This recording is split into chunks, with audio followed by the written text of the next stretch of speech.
Hai, welcome back to my YouTube channel. Apa kabar semua? Semoga selalu baik dan sehat ya. Video kali ini sedikit melenceng dari topik video-video saya sebelumnya, yaitu tentang tarian atau tentang belly dance. Tapi masih dalam cerita pengalaman-pengalaman pribadi saya yang mungkin menarik bagi kalian untuk disimak. Semoga kalian suka dan jangan lupa subscribe dulu channel saya dan like video ini, juga komen supaya saya tambah semangat untuk bikin video-video menarik lainnya. Jadi, saya pernah menjadi seorang pramugari pada tahun 2004. Awal mula saya tuh ingin jadi pramugari sudah lumayan lama banget, bahkan sebelum saya lahir. So, jangan kemana-mana, stay tuned.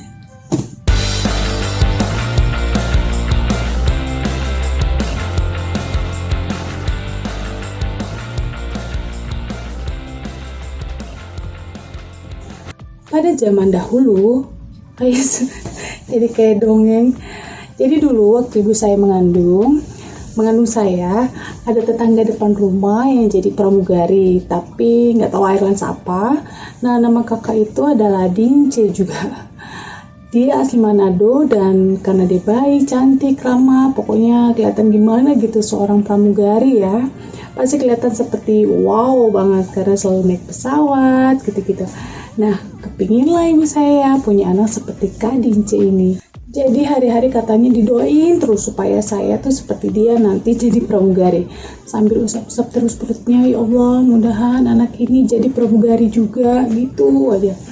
Makanya kenapa tadi saya bilang sebelum lahir pun saya udah punya cita-cita jadi pramugari. Terus saking kepinginnya juga ini ibu ya punya anak pramugari kayak si kakak Dince ini. Tada, pas saya lahir pun saya dikasih nama Dince juga. Tapi memang kebetulan juga sih bapak saya nama akhirannya tuh Din juga. Jadi ya nyambung aja. Oke. 2000 years later. Setelah lulus SMA, kebetulan di koran saya lihat ada lowongan pramugari untuk Airlines Bali Air.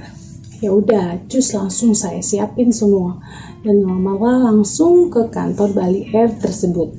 Nah, waktu itu banyak banget yang datang untuk seleksi. Tahap pertama banyak yang gugur, kedua juga, terus ketiga.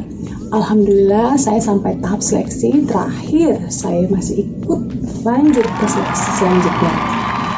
Jadi saya waktu itu tuh belum tahu ya kalau di pramugari itu banyak banget tes-tes seleksi yang harus kita lalui. Sekitar 7 seleksi setiap. Tapi di setiap airline itu beda-beda ya. Minimal ya memang 7 tahap itu. Tapi saya nggak akan bahas bagaimana tahapan-tahapannya di sini.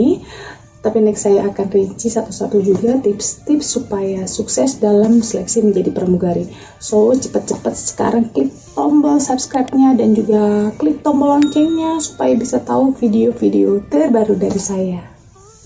Lanjut cerita, setelah saya masuk di tes terakhir yaitu pantuhir, tes interview dengan HRD juga para direksi di airlines tersebut. Saya rasa sih masih oke-oke aja ya, ditanya apa juga alhamdulillah bisa jawab. Nah, setelah selesai interview, saya diminta untuk pulang dan menunggu hasil melalui telepon rumah. Ya udah, saya pulang gitu. Tapi memang mungkin ini kesalahan saya ya. Sebelum saya keluar dari gedung Bali Air tersebut, saya mampir tuh ke toilet. Saya ganti baju di sana. Jadi saya waktu itu dari SMA kan sudah pakai jilbab. Jadi saya yakin lepas jilbab itu saya setelah diterima di pramugari. Dan you know what? Saya ketemu HRD di toilet. Terus dia udah ditanya, loh kamu pakai jilbab? Iya bu, saya bilang gitu. Terus gimana? Ya nggak apa-apa bu, nanti saya lepas jilbabnya kalau udah diterima. Saya bilang gitu. Terus ada beberapa pertanyaan lagi dari beliau, tapi saya kurang ingat apa-apa aja. Ya udah, setelah itu saya pamit, lalu saya pulang. Setelah 3 hari menunggu, saya dapat kabar melalui telepon. Permohonan maaf kalau saya tidak lulus untuk masuk training jadi pramugari. Entah alasan apa, Tapi ya itu feeling saya mungkin karena kejadian di toilet tersebut. Entahlah, but it's okay. Itulah awal perjuangan saya ingin jadi pramugari. Lanjut cerita. A few moments later. Setelah lulus kuliah, saya berniat lagi untuk mengabulkan cita-cita saya, cita-cita ibu saya juga untuk jadi pramugari. Banyak banget LS yang saya lamar, pokoknya hampir semua lah. Ya pasti satu Garuda Indonesia, terus Citylink, Lion Air.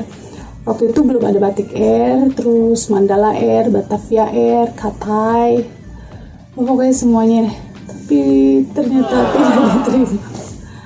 Garuda Indonesia di seleksi terakhir juga, Lion Air 2 kali pas interview awal, Mandala juga pas seleksi tinggi berat badan. Padahal di tempat lain biasanya itu tingginya 165, tapi nggak tahu di sana kok cuma 162. Jadi tidak masuk. Citylink juga seperti itu. Setelah zonk nggak jadi pramugari, ya sudah saya memutuskan lagi untuk kerja kantoran. Ya, saya menunggu lowongan pramugari lagi selanjutnya. Pokoknya pantang menyerah. Oke, jadi waktu itu lowongan pramugari itu juga sama kayak mangga. Musim-musiman ya, Bu. Jadi setiap bulan apa gitu, pokoknya brok semua airlines buka lowongan. Tapi terkecuali airline sih, dia selalu buka. Nah, kurang lebih dari 1 tahun saya bekerja di kantor. Kakak saya ngabarin kalau ada airlines baru yang sedang butuh pramugari banyak. Ya udah, terus langsung saya tanpa pikir panjang untuk melamar pramugari lagi. Semua pokoknya saya dibantu oleh kakak saya, persiapannya, bajunya, sepatu, pokok semuanya. Alhamdulillah akhirnya saya diterima. Yeay. Ups, jangan senang dulu karena masih ada lagi perjuangannya. Jadi setelah lulus seleksi, saya itu belum langsung masuk ikut trainingnya. Jadi beberapa dari kami diminta menunggu panggilan lagi untuk masuk training. You know what, itu sekitar 2 bulan menunggu.